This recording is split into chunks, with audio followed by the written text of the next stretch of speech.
He hasn't been on the air for nearly 30 years, but there's something about that smile and the hair that many Kern County residents will never forget. I was on the air 2 hours a day, Monday through Friday for 17 years. So I was in people's homes as their friend for a long time. And as a KERO promotion brochure once stated, the afternoon show was an informal, relaxed 2 hours hosted by one of the foremost personalities in the southern San Joaquin Valley. Handsome, popular Don Rodewald. Well, that's what I wrote. That's what they printed.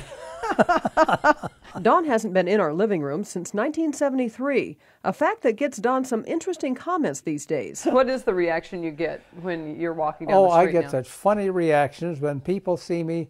They say something like, I thought you were dead. Although many of Kern County's television pioneers are no longer with us, Don will remind you that he is far from just a memory. Like the cowboy told me once, he said, I'm still kicking, I just ain't stirring up much dust anymore.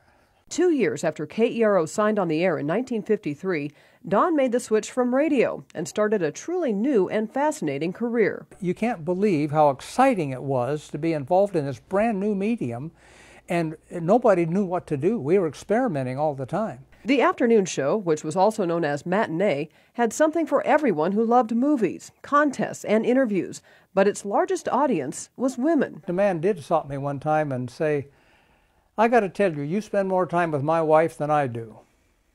And I said, she watches the afternoon show, does he? He said, oh, yeah. Ladies did love the show, and Don kept their interest with many fun segments, such as a popular one called Come As You Are. It was a very popular segment. I would tell people that if you can come down to the station, then send me a postcard with your name and phone number on it. And every day I would draw a card out and call that person and say, I want you to come as you are right now to the afternoon show.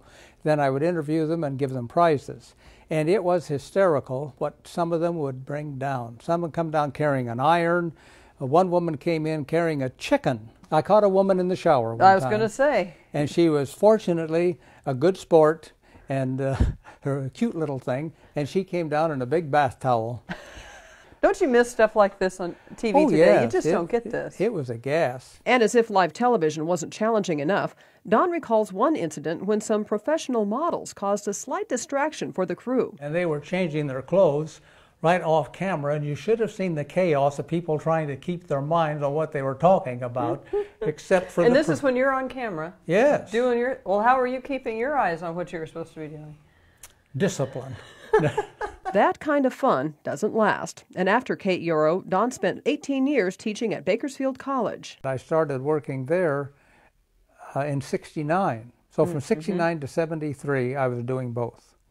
And in 1973, I did my last afternoon show. These days, Don keeps busy with a passion started many years ago when he was lucky enough to meet one of the true masters.